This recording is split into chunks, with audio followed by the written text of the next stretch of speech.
Subscribe करें city news Jharkhand व पाएं झारखंड की तमाम खबरें।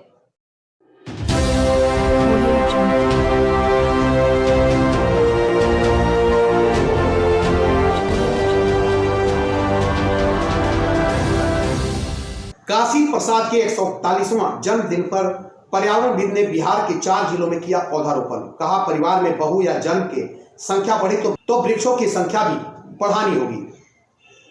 बिहार के गोपालगंज, सिवान, पश्चिमी चंपारण में किया पौधारोपण। नेपाल, भूटान समेत देश भर में पढ़ाए जाएंगे पर्यावरण धर्म के 8 मूल ज्ञान मंत्रों का पाठ। मार्च में होंगे नेपाल के नारायणपुर में पर्यावरण धर्म का सम्मेलन।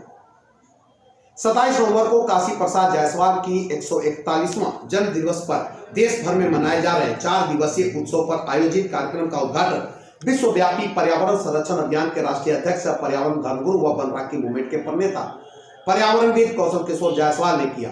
उन्होंने इस अवसर पर सिवान के हसनपुरा, पश्चिम चंपारण के बेतिया राजकीय मध्य विद्यालय, बगहा संत अन्ना मध्य विद्यालय, सिरिसिया और वाल्मीकि टाइगर रिजर्व रिसोर्ट में, थाईलैंड के ब्रह्मणी आम, नेपाल के रुद्राज, भूटान के सिंदूर, हिमाचल के कपूर, कर्नाटक के सफेद चंदन और उत्तराखंड के देवदास का पौधा लगाया। इस दौरान उन्होंने कार्यक्रम में शामिल लोगों को पर्यावरण धर्म के प्रार्थना के साथ 8 मूल मंत्रों की शपथ दिलाई।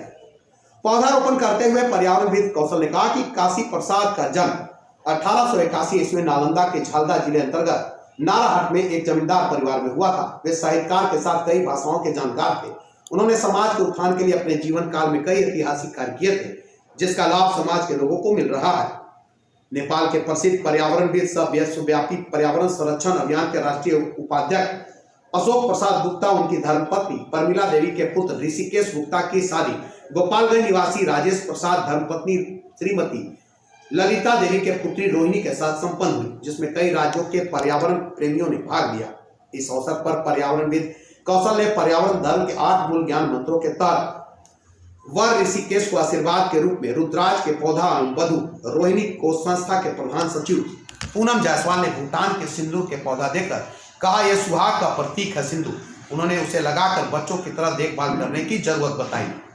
पर्यावरण धर्मगुरु कौशल ने कहा कि घर परिवार में विवाह, जन्मोत्सव पर जब सदस्यों की संख्या बढ़ती है तो उस स्थिति में वृक्षों की संख्या भी बढ़नी चाहिए, क्योंकि स्वस्थ रहने के लिए शुद्ध हवा की जरूरत है, तो जो पेड़ पौधे से ही मिलते हैं। काशी प्रसाद के जन्मदिवस के उत्सव तथा विवाह में शामिल लोगों में नेपाल के राधो प्रसाद, परमिला देवी, जितेंद्र प्रसाद, शोभा देवी, सुभाष प्रसाद, बबीता देवी, योगेंद्र प्रसाद, सुनीता देवी, अवधेश प्रसाद, भारती देवी, प्रहलाद प्रसाद, आभा देवी, सीएन चौधरी, सिवान संस्था के बिहार प्रदेश अध्यक्ष सुरेंद्र प्रसाद जायसवाल, उषा देवी, डॉक्टर प्रिंस गुप्ता, डॉक्टर जयती गुप्ता, डॉक्टर शर्मिला गुप्ता, सिद्धि कुमारी, झारखंड से छतरपुर पूर्वी के जिला पार्षद प्रत्याशी सहडाली बाजार के मुखिया अमित कुमार जायसवाल, शिल्पा जायसवाल, संस्था के यूपी प्रदेश अध्यक्ष मार्कंडे प्रसाद, मीना देवी, डॉक्टर राकेश प्रसाद, डॉक्टर ऋचा गुप्ता, काशीनाथ प्रसाद, मालती देवी, कृष्णा प्रसाद, अंकिता जायसवाल, बगहा प्रधानाध्यापक अनूप प्रकाश, अंजलि, पुनीता पांडे, पूनम कुमारी, धनौली, वाल्मीकि नगर, लाल बाबू महतो, गोविल,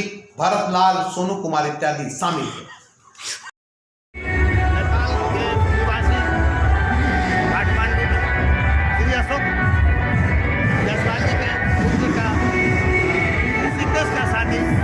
जन्मदिन, शादी का दिवस शुभ अवसर पर आज वधू के लिए सिंदूर का पौधा और वर के लिए रुद्राक्ष का पौधा पर्यावरण धर्म के तहत दिया जा रहा है। मैं घर में जब सदस्यों की संख्या जब बढ़ता है तो वृक्षों की संख्या बढ़नी चाहिए। ये पर्यावरण धर्म का नियम है। उसके तहत जो है हम लोग हरियाली की कामना करते हैं। 2021 को बिहार राज्य के नेपाल बॉर्डर बूढ़ी गंडक नदी के किनारे वाल्मीकि टाइगर प्रोजेक्ट के प्रांगण में आज हम लोग चंदन का पौधा लगा करके काशी प्रसाद का 141वां जन्मदिन के अवसर पर पूरे देश भर में 27 नवंबर से उनके जन्मदिन मनाए जा रहे हैं। उसी के कड़ी में आज हम झारखंड से के पलामू जिले से चलकर आया हूं। मेरे साथ संस्था के प्रधान सचिव पूनम जायसवाल, मुखिया अमित कुमार जायसवाल, बहू शिल्पा जायसवाल और बिहार के राज्य के संस्था के प्रदेश अध्यक्ष सुरेंद्र प्रसाद जायसवाल के अगुवाई में हम लोग पौधा जो है 27 तारीख को सिवान के हसनपुरा में, 28 तारीख को गोपालगंज में और 29 तारीख को हम लोग टाइगर प्रोजेक्ट पार्क में चंदन का पौधा लगाए हैं।